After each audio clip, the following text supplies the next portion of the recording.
Last century, success in textiles was all about scale.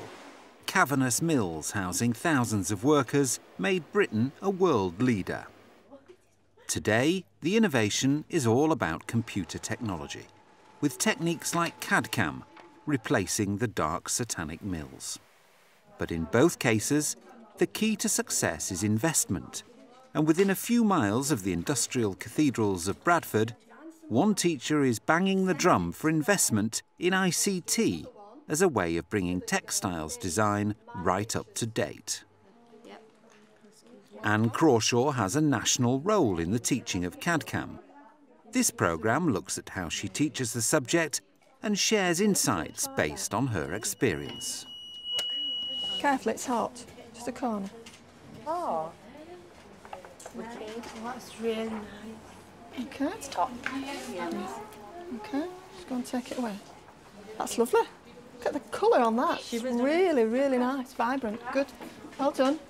But the barriers to effective teaching of CAD/CAM in schools are high. Staff have given up trying to pursue implementing CAD/CAM because maybe they've not had not only the support in terms of funding but also the support in terms of technical support. If you haven't got the technical support to help you to set up the software, run the printers and all the other peripherals that need to be up and running and working and reliable, then it becomes a real headache for the teacher. So I can understand lots of teachers that have given up because of these issues, and they are big issues. And that's been spotted by the QCA, which has identified CAD/CAM in textiles as a significant area of weakness where teaching needs to improve. Some of the teachers that have been teaching for a long time, you know, might shy away from using ICT because it's not something that they've been used to using in the past.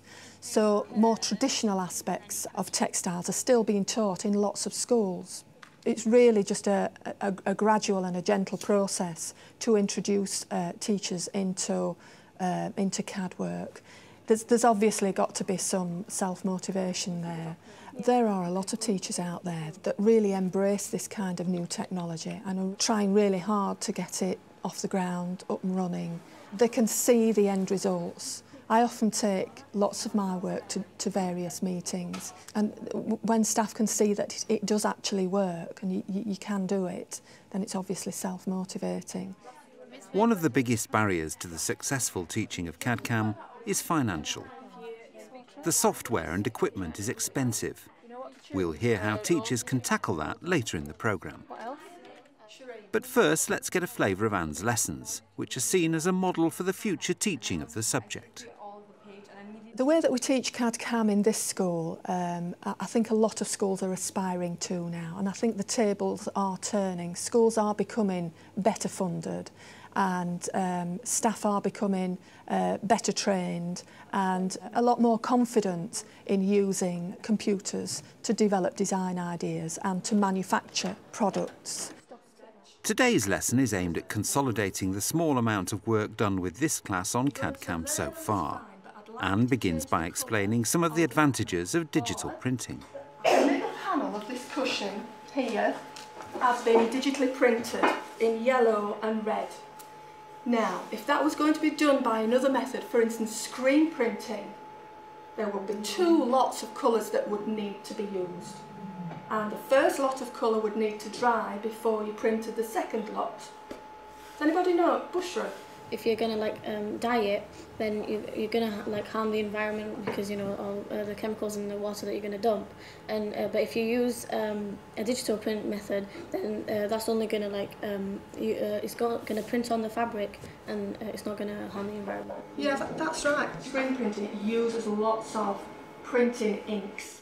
You know, I'm very passionate about my subject. I'm very passionate to share this with students and to enable them to share my enthusiasm and to be enthused by the results that they get from this. Now, if I click on this one, can you see this? Gives us the same kind of colours, but it gives a number at the side. The number at the side is called a Pantone colour, all right, or a number for a Pantone colour. And those are universal colours throughout industry. So if a manufacturer or a designer was designing a T-shirt with 2 colours on it, they would be able to say, well, it's Pantone colour 11/0617TP. And if that went to the manufacturer would know which colour or which shade of yellow it would be because it's got a Pantone number to it. The pupils have used specialist software to come up with a design which they're now going to transfer digitally to fabric.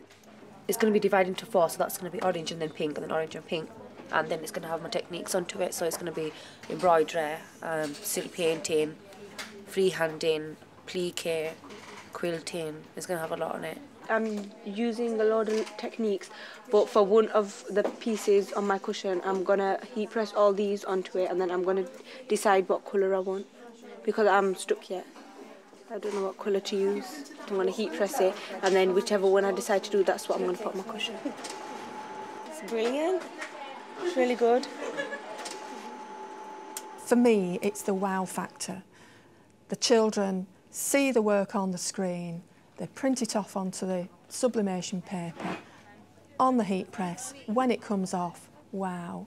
And that for me is, you know, it's the key. It motivates them on to developing their work further. Okay, well done. Careful because it's hot. Just a corner.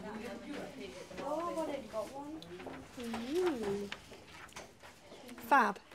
The motivation comes from moments like this, when pupils see instant results.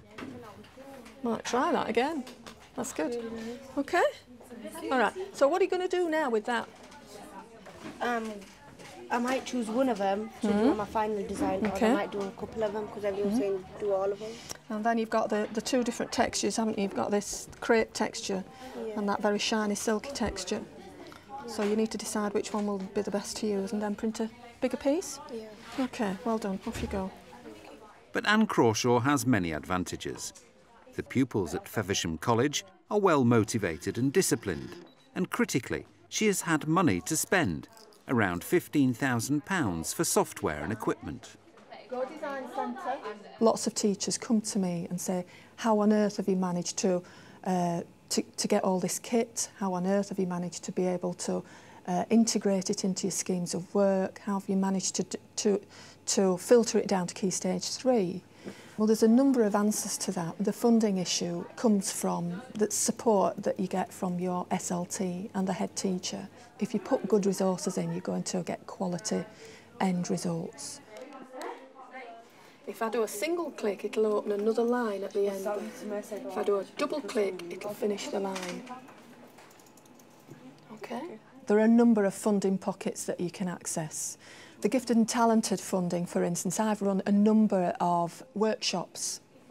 You might, for instance, invite a textile designer to come and work alongside the students. You might also get additional funding for some kind of machines, or you might get funding for an additional piece of software that you need to run the workshop with. So that there's funding from those angles as well.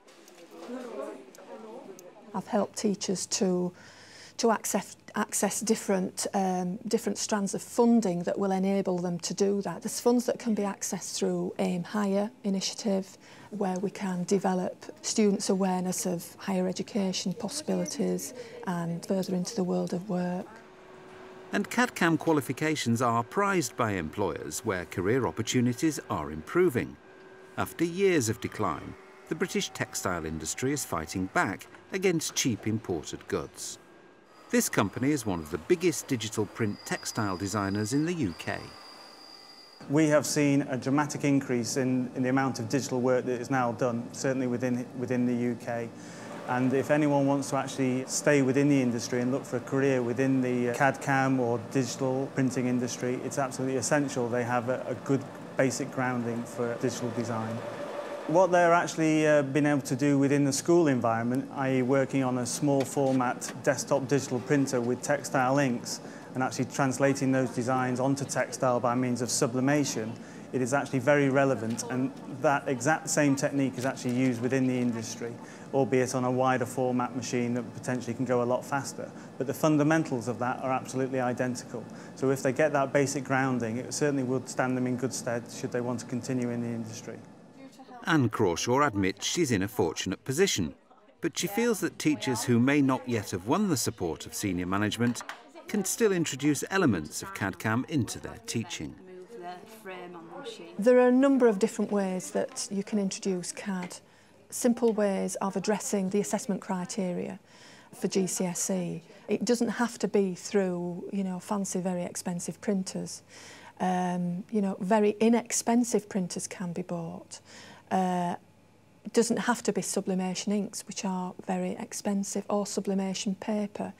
I've been able to print on a black and white laser printer and printed it onto fabric just by ironing it on. So there's lots of very simple ways that people can introduce very simple aspects of CAM. Yeah, no, but you wanted just 1 minute. Just pull that out, sweetheart.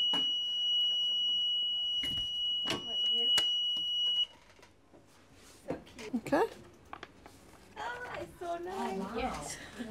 Results. Is that good? Yeah.